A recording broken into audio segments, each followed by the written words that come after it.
3m가 넘는 것 같아서 마스크를 벗고 하겠습니다. 네.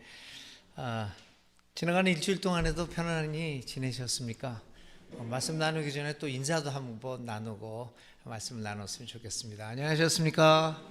네, 안녕하셨습니까?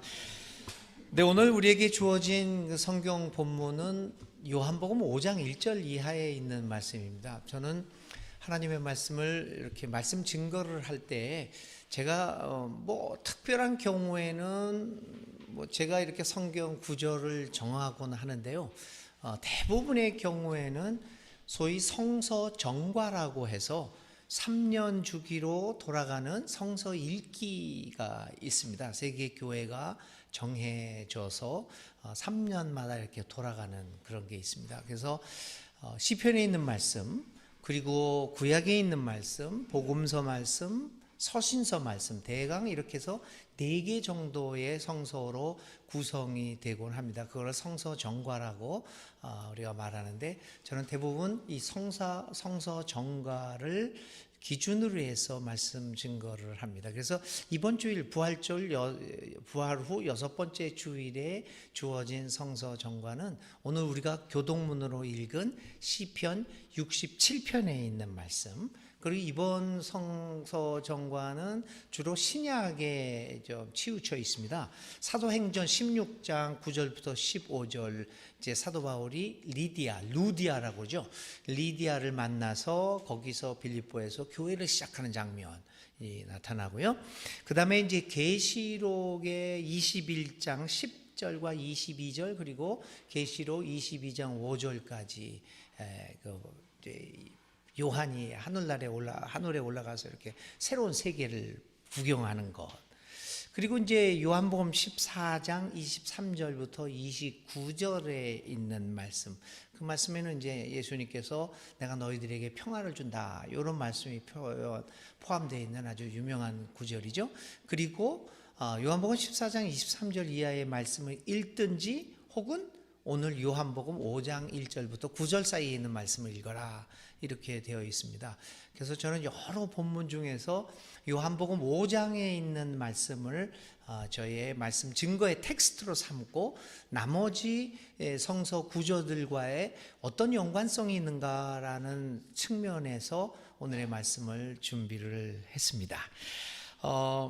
마이클 샌들이라고 하는 교수가 2020년 9월에 책을 하나 내서 오늘 우리들에게도 번역되어서 많이 읽혀졌죠.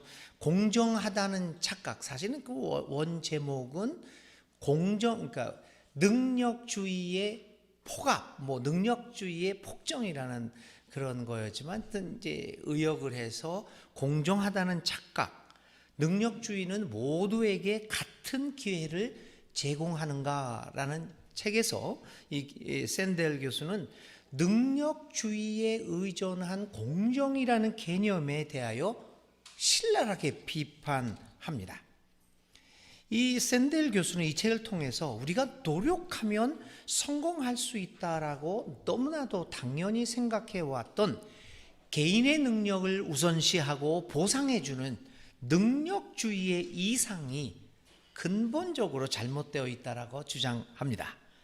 이 교수는 능력주의가 제대로 공정하게 작동하고 있는지, 그리고 공정하다는 것이 정의롭다라고 생각하는 그 공정함 이퀄 정의라고 하는 등식이 정말 올바른 것인지를 진지하게 되짚어 볼 필요가 있음을 강조합니다.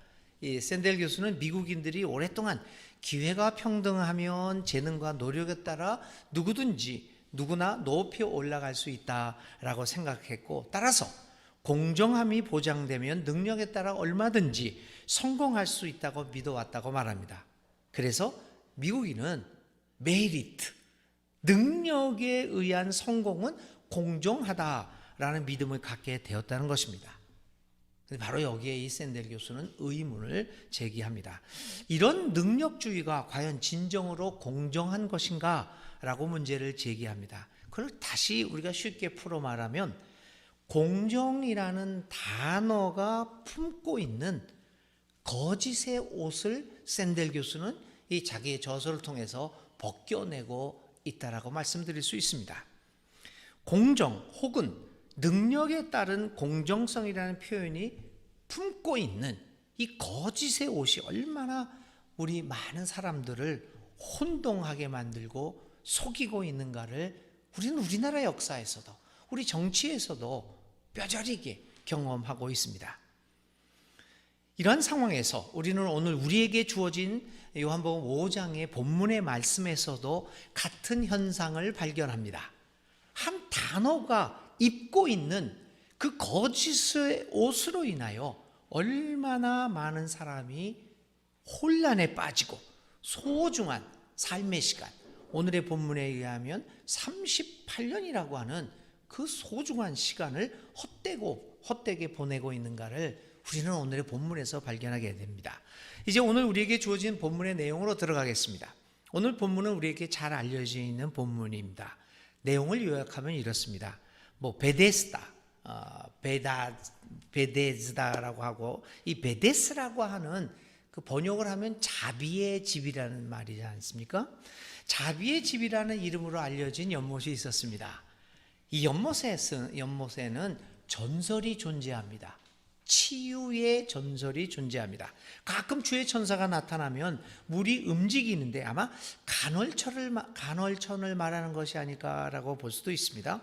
그때 물이 움직일 때 첫 번째로 들어가는 사람은 어떤 병에 걸려 있다고 하더라도 치유를 받을 수 있다라는 전설입니다. 근데 여러분, 우리 사회도 많은 전설들이 존재하죠. 여기에도 이제 전설이 있습니다. 근데 과연 그 전설대로 실제로 병이 그렇게 나았는지는 모릅니다.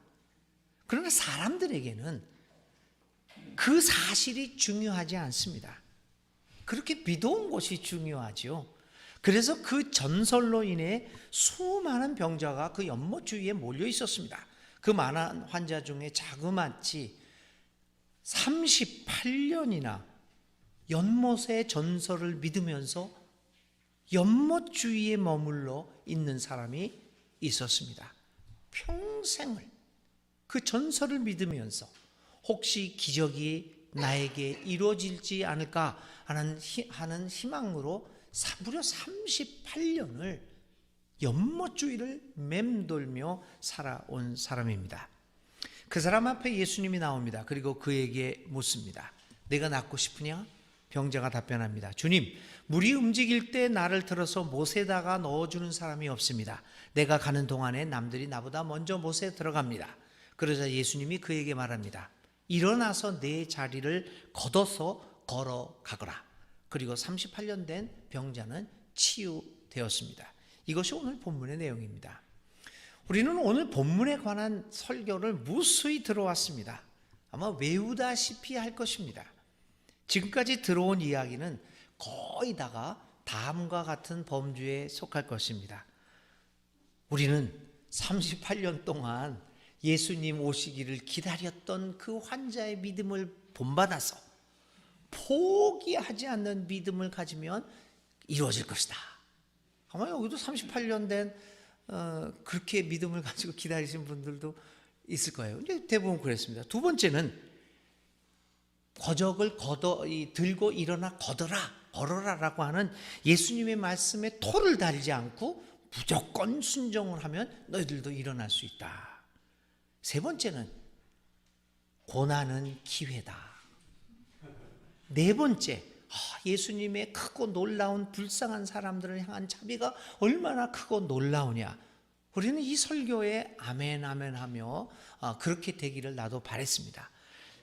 예수의 네, 그렇게 그러면 딱 우리 부흥사 출신 목사들은 그렇게 될지어다 이렇게 얘기를 합니다. 그럼 다들 아멘으로 하죠. 제가 그러지를 못해서 또 그 다음에 또 아주 기가 막힌 그 설교를 한 것도 제가 들어봤어요. 이 38년 된 병자가 뭐라고 그러죠?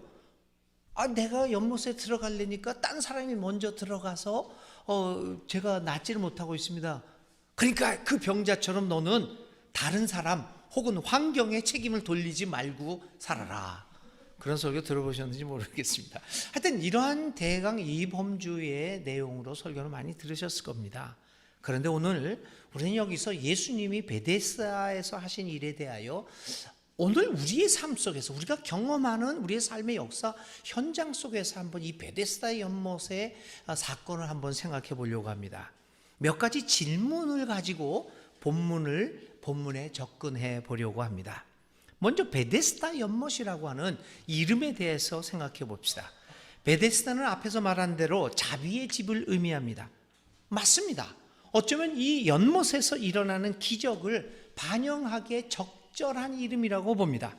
말 그대로 하면 나는 아무것도 안 했는데 어떤 자연적인 자비로 인해서 어떤 병자라도 이 연못에 들어가면 고침을 받게 됩니다. 여러분 얼마나 은혜스럽고 자비스럽습니까? 그런데 바로 우리의 질문은 여기에서부터 시작합니다. 문제는 자비는 자비인데 이 연못에 첫 번째로 도착한 사람만 고침의 자비를 경험할 수 있다는 것입니다.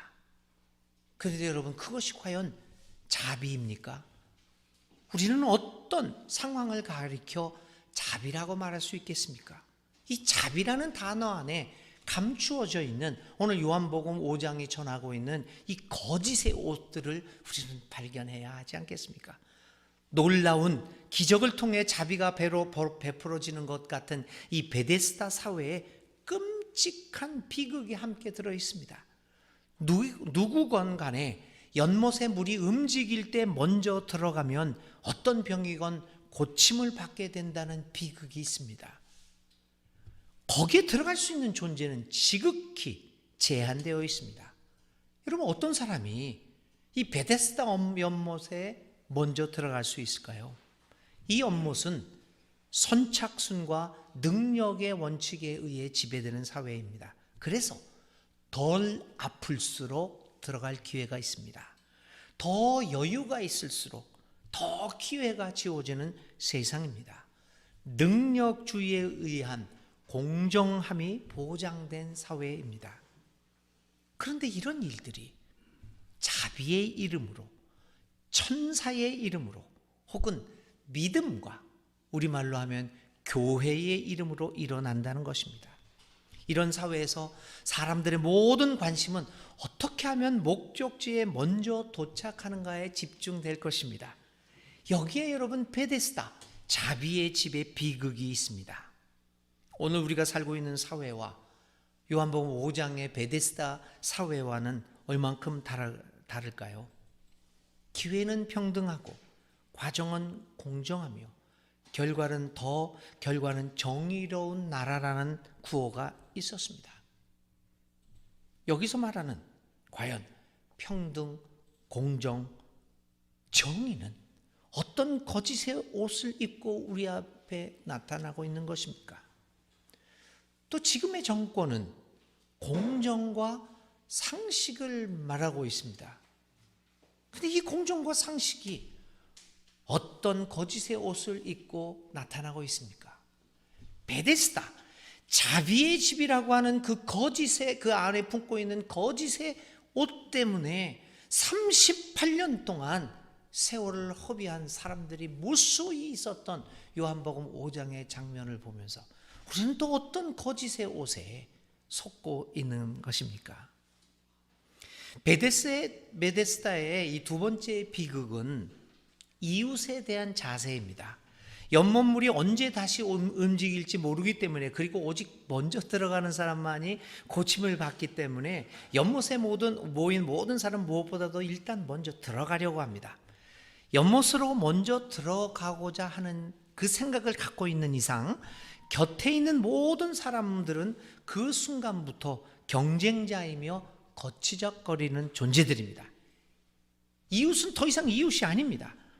나의 원수, 적이며 경쟁자와 진배였습니다. 베데스다의 체제, 먼저 들어가는 사람만이 고침을 받는 새 체제에서는 이웃이라는 개념은 있을 수가 없습니다. 사람들은 서로에게 무관심해질 것입니다.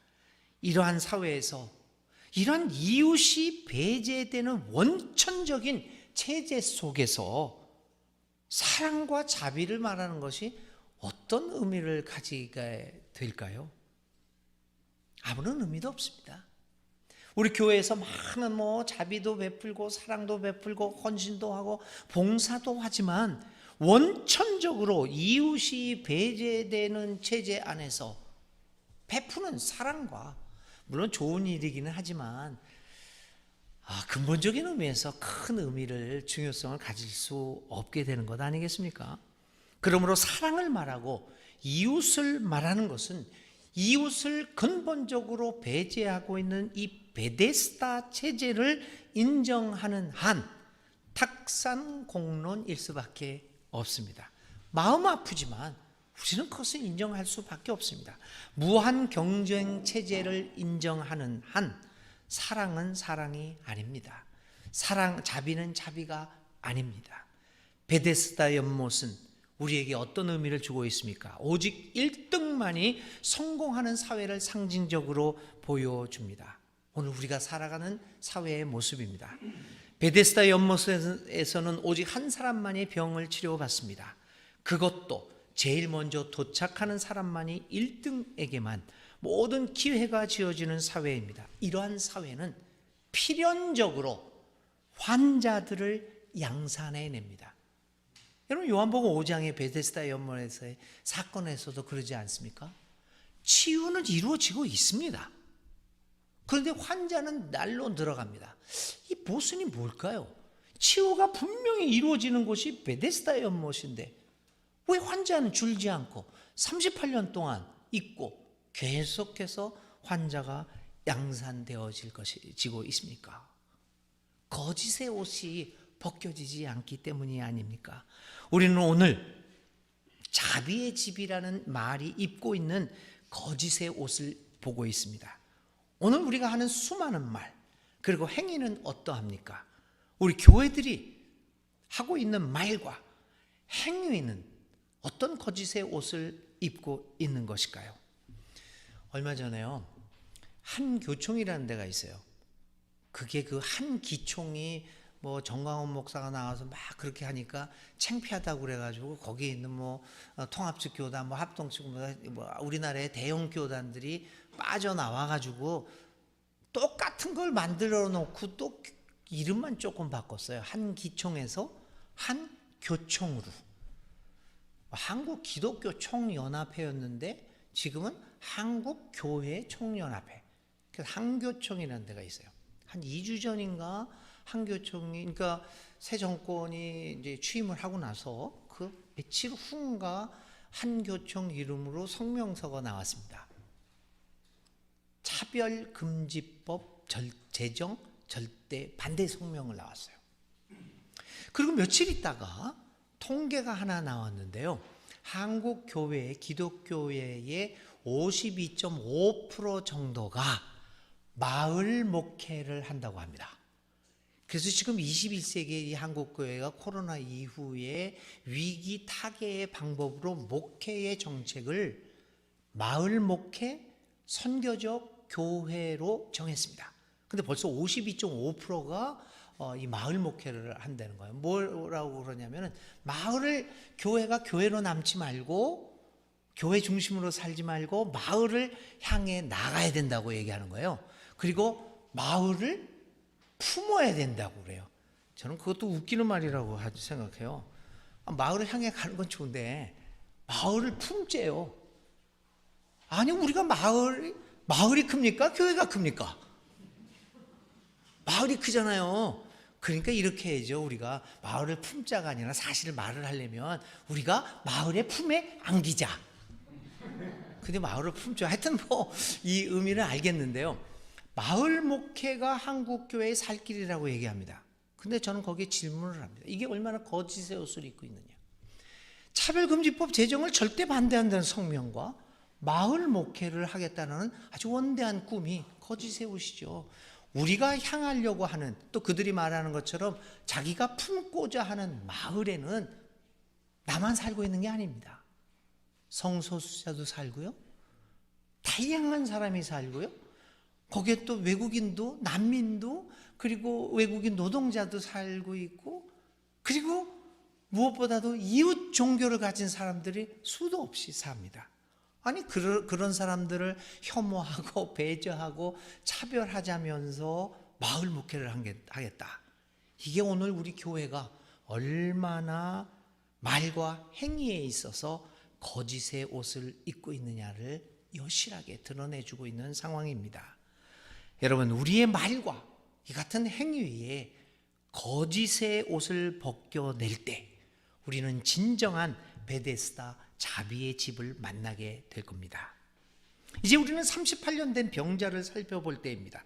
도대체 그는 얼마 동안 그 근처에 살았던 것일까요? 그는 연못에 들어가고자 하나 자신의 힘으로는 도저히 들어갈 길이 없었습니다. 왜냐하면 남들은 그래도 몸이 좀 움직일 수라도 있었지만 이 병자는 온몸이 마비된 자이기에 꼼짝도 할 수 없었기 때문입니다. 이 무한 경쟁 사회 안에서 그를 돕거나 챙겨주지 않습니다. 38년 된 병자는 우리 사회에서 영원히 주변인으로 남아있는 사회의 낙오자라고 볼 수 있습니다. 그런데 이 사람이 38년 동안 누워만 지냈던 것이 오직 그리고 순전히 그의 개인적인 잘못과 그의 무능력으로만 인한 것일까요? 그렇지 않습니다. 베데스다 연못과 같은 사회에서 개인이 가진 능력은 큰 영향을 미치지 못합니다. 오히려 이 병자와 같은 낙오자들이 양산되는 것은 1등만을 추구하는 사회가 만들어내는 결과적인 현상일 뿐입니다. 오늘 우리들에게도 베데스다 연못은 존재하고 있습니다. 그리고 우리는 모두 그 베데스다 연못을 향하여 제일 먼저 도착하기 위하여 다름질하는 존재로 살아갑니다. 우리는 38년 된 병자와 같이 어떻게 하면 연못에 먼저 들어갈 수 있을까를 꿈꾸면서 베데스다의 전설에 희망을 걸고 하루하루를 지내는 사람들입니다. 오늘도 베데스다 연못의 전설은 우리 삶 한가운데 자리 잡고 있으면서 우리를 유혹합니다. 그리고 우리는 38년 된 병자로서의 삶을 살아가고 있습니다. 이러한 우리에게 과연 진정한 의미의 희망은 있습니까? 있다면 그것은 어디서 찾아지는 것일까요? 이제 예수님께서 이 끔찍한 베데스다의 연못의 모습을 드러내십니다.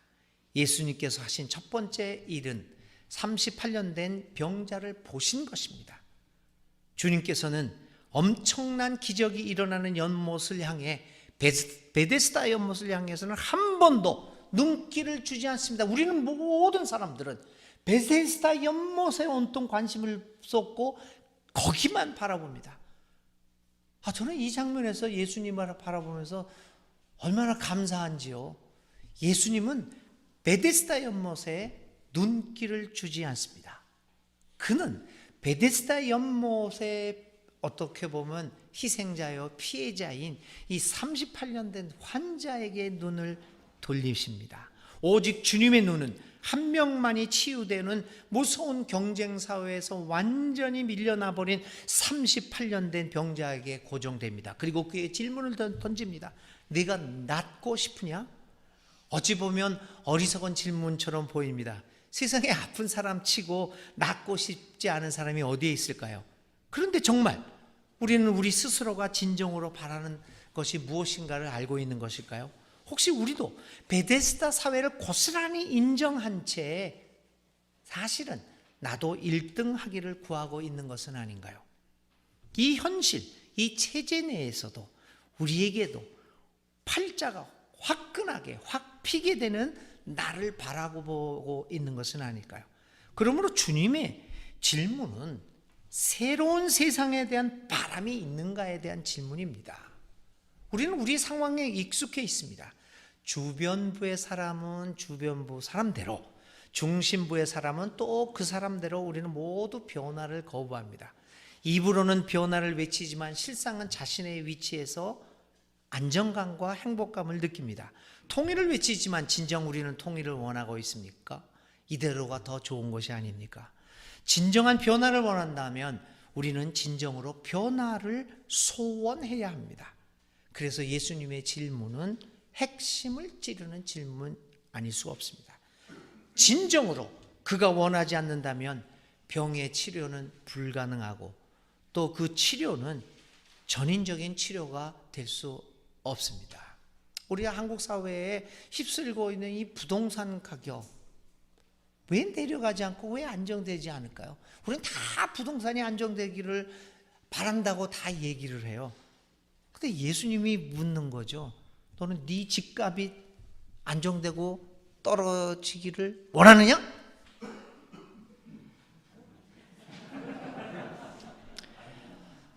이게 정말 베데스다 연못에서 예수님이 네가 낳기를 원하느냐? 이 질문이 우리의 마음을 찌르고 그 질문이 거북하게 들리는 이유가 그런 데 있습니다. 예수님의 질문에 우리는 답변할 수 있을까요? 뭐라고 답변하시겠습니까? 자, 그 병자는 또 엉뚱한 이야기를 하지만 예수님께서는 그 병자의 답변과는 상관없이 그를 불쌍히 여겨서 예수님은 그를 치료해 주십니다. 그런데 치료하는 방법에 또 한번 우리는 주목해야 됩니다. 38년 된 병자를 예수님께서는 벌떡 안아가지고는 그 연못에 물을 동하게 만들어서 거기에 집어넣어서 치료하지 않습니다. 예수님에게 연못이 갖고 있다고 하는 기적은 천사에 의한 것이든 그렇지 않은 것이든 아무런 관심사가 되지 않았습니다. 그것은 무엇보다도 예수님에게는 베데스다의 전설로 상징되는 이 지독한 경쟁 사회는 전혀 대안이 아니었기 때문입니다. 예수님께서는 경쟁 사회의 시스템 속에서 평화와 행복을 얻도록 그 병자를 도우신 것이 아닙니다. 주님은 이렇게 말합니다. 일어나 내 자리를 들고 걸어가라. 연못가에 앉아서 이 체제 내의 행복과 고침만을 기다리는 병자에게 주님께서는 그 앉아있던 하염없이 은혜와 도움과 기적만 바라는 그곳에서 일어나서 가라고 말씀하십니다. 베데스다를 떠나라고 말씀하십니다. 연못에 들어가기만을 바라고 1등만을 바라고 살아오던 삶을 떠나라는 것입니다. 베데스다를 떠나라는 것입니다. 그래서 아픕니다. 그래서 힘듭니다. 이 명령은 기존의 베데스다 연못으로 상징되는 선착순, 그 질서를 무너뜨리는 혁명적인 발상입니다. 예수님에 의해서 베데스다 연못에 먼저 들어가야만 나을 수 있다는 질서가 무너졌습니다. 병자는 연못에 늘 늦게 도착하는데도 그것과는 상관없이 예수님에 의해서 나음을 받고 있습니다. 주님이 주시는 구원은 체제 내의 구원이 아니었습니다. 주님은 이 체제에 속히 순응할 수 있게 하고 이 경쟁 체제에 적응하도록 우리를 인도하지 않습니다. 우리의 믿음이라는 것이 우리의 경쟁력을 강화하고 그래서 1등을 하게 만드는, 그래서 먼저 베데스다 연못물에 들어가서 성공하라고 한 도구가 믿음이 아니지 않습니까? 분명한 것은 주님은 베데스다 연못의 기적을 무시하셨다는 사실입니다. 주님이 가져오신 구원은 연못의 기적을 향한 경쟁 사회에서의 경쟁력과 적응력이 아니라 그 연못이 아닌 다른 곳에서 가져오십니다. 오히려 그분은 연못의 기적을 파괴합니다. 그 병자에게 요구된 것은 일어나서 베데스다 연못으로 가는 것이 아니라 연못만을 바라보며 누워있던 그 자리를 걸어가는 것이었습니다. 그 자리를 들고 떠나는 것이었습니다. 모든 사람들이 달려가는 베데스다 연못의 방향이 아니라 그 방향을 거슬러서 다른 방향으로 가라는 것입니다. 그래서 저는 베데스다 연못에 대한 설교를 그렇게 하고 싶지 않은 그 본문 중에 하나입니다. 그래서 일반 교회에서 많이 그 설교를 감히 못했습니다. 왜 그러냐면 대부분의 사람들은 기독교 믿음을 베데스다 연못에 먼저 도착하게 만드는 것으로 도구적으로 생각하고 있기 때문이에요. 믿음이 좋으면 좋을수록 베데스다 연못에 다른 어떤 사람보다 먼저 도착하게 만드는 것이라고 생각합니다. 근데 사실 예수님의 말씀은 그게 아니지 않습니까? 다른 방향으로 가라는 것입니다. 그래서 사실 이 베데스다 연못의 요한복음의 5장에 있는 이 말씀은 정말 가히 혁명적인 그 본문이 아닐 수 없습니다. 연못만을 바라며 자리 깔고 누워있는 우리에게 주님은 말씀하십니다. 연못만을 바라보고 살지 말아라. 연못이 주는 구원만을 바라고 살지 말아라. 연못에 먼저 가기 위해 경쟁하고 살지 말아라. 자리를 들고 일어나서 베데스다를 떠나라. 거기에 너의 살 길이 있다 말씀하십니다. 베데스다 연못의 전설은 오늘 우리 사회에 만연되어 있습니다. 무엇이 베데스다인가? 과연 그것은 은혜의 집인가? 아닙니다.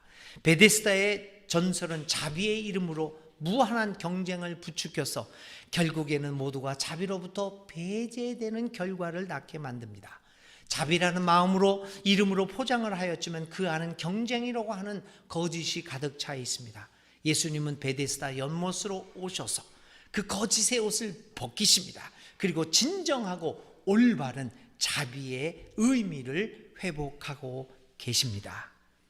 우리는 신앙의 이름으로 지금까지 얼마나 많은 온갖 베데스다 연못의 전설을 확산하고 있었습니까? 이제 그러한 것을 회개하고 돌이켜야 합니다. 우리는 우리로 끝없는 경쟁을 통하여 거짓된 기적을 바라보게 하는 베데스다의 체제가 아니라 자비가 그 본래의 의미를 되찾고 모두가 하나님의 백성으로 평화롭게 살아갈 수 있는 베데스다를 떠나는 그러한 대안적인 사회를 만들어가는데 우리 예수님의 이름으로 예수님의 가치를 살아가면서 우리 교회가 그러한 사회를 만들어내는데 중요한 역할을 감당해야 되지 않겠습니까? 만일 우리가 이러한 사회를 만들어낼 수 있고 그렇게 도움을 줄 수 있다면 계시록 21장 25절에 있는 말씀처럼 그 도성에는 밤이 없으므로 온종일 대문을 닫지 않을 것이다 가 이루어질 것입니다. 요한복음 14장 23절 이하에 있는 나는 평화를 너희에게 남겨준다. 나는 내 평화를 너희에게 준다. 내가 너희에게 주는 평화는 세상이 주는 것과 같지 않다. 너희는 마음에 근심하지 말고 두려워하지도 말아라. 주님의 평화가 지배하는 이 사회가 되지 않겠습니까? 예수님은 베데스다에 오셔서 거짓의 옷을 벗기시고 우리에게 진정한 진리가 무엇인가를 보여주셨습니다. 무엇이 우리를 예수님 믿는 사람답게 만드는가를 생각하며 우리 삶에 만연된 그리고 여러 가지 다양한 모습의 베데스다의 거짓 전설들의 옷을 벗겨내고 온전한 진리의 세계에서 살아갈 수 있는 우리 세계일교회. 그래서 위기에 처한 거짓의 옷을 계속 입으면서 마을 목회님 이런 걸 통해 가지고 또 한 번 교회의 위기를 극복하겠다고 하는 거짓의 옷을 벗겨내지 못하는 이 한국 교회를 향하여 우리 세계일교회가 거짓의 옷을 벗겨내는 놀라운 베데스다 연못에 진정한 기적을 일으킬 수 있었으면 좋겠습니다. 아마 우리 세계일교회를 그래서 여기에 세우시고 우리를 하나님께서 부르시고 계시지 않겠습니까? 이 부르심에 다 우리가 응답하는 사랑하는 교우들이 다 되시기를 주님의 이름으로 간절히 부탁을 드립니다. 한 1분간 침묵 가운데 기도하시겠습니다.